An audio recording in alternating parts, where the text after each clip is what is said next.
మొన్న 3 రోజుల క్రితం ఢిల్లీలో ఇందిరాగాంధీ ఇంటర్నేషనల్ ఎయిర్పోర్ట్లో ఒక సాంకేతిక లోపం వల్ల దాదాపు 2-3 గంటల పాటు విమాన రాకపోకలకైతే ఇబ్బంది కలిగింది. అప్పట్లో సిబ్బంది అంతా కూడా ఏదో యాక్సిడెంటల్గా వచ్చినటువంటి సాంకేతిక లోపం అనుకున్నారు. కానీ ఇప్పుడు దాని మీద నిఘా వర్గాలు అలాగే ఢిల్లీ పోలీసులు చేస్తున్నటువంటి విచారణలో తేలింది ఏంటంటే అది సాధారణమైనటువంటి వచ్చినటువంటి సాంకేతిక లోపం కాదు.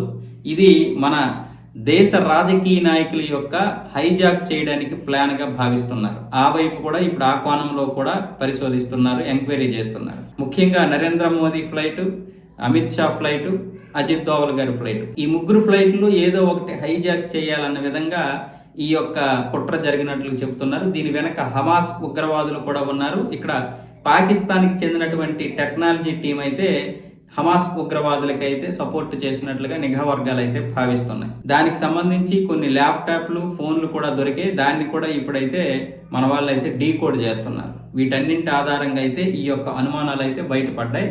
రాత్రి జరిగింది కదా, రాత్రి 7 గంటలకి బాంబ్ బ్లాస్ట్, అలాగే ఉగ్రవాదులు దొరకడం, దీని అంతటికీ కూడా ప్రధాన కారణం ఈ యొక్క సాంకేతిక లోపమే.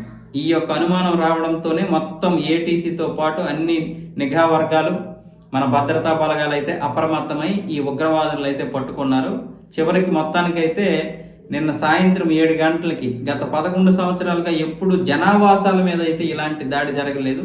ఈ యొక్క దాడి అయితే జరగడం జరిగింది. అంటే ఉగ్రవాదులు పట్టుకోవడానికి ప్రధాన కారణం ఈ యొక్క ఇంటర్నేషనల్ ఎయిర్పోర్ట్లో జరిగినటువంటి ఈ ఉగ్ర కుట్ర, హైజాక్ కుట్ర ఏదైతే ఉందో ఆ కుట్రను అయితే మన వాళ్ళు ఛేదించగలిగారు.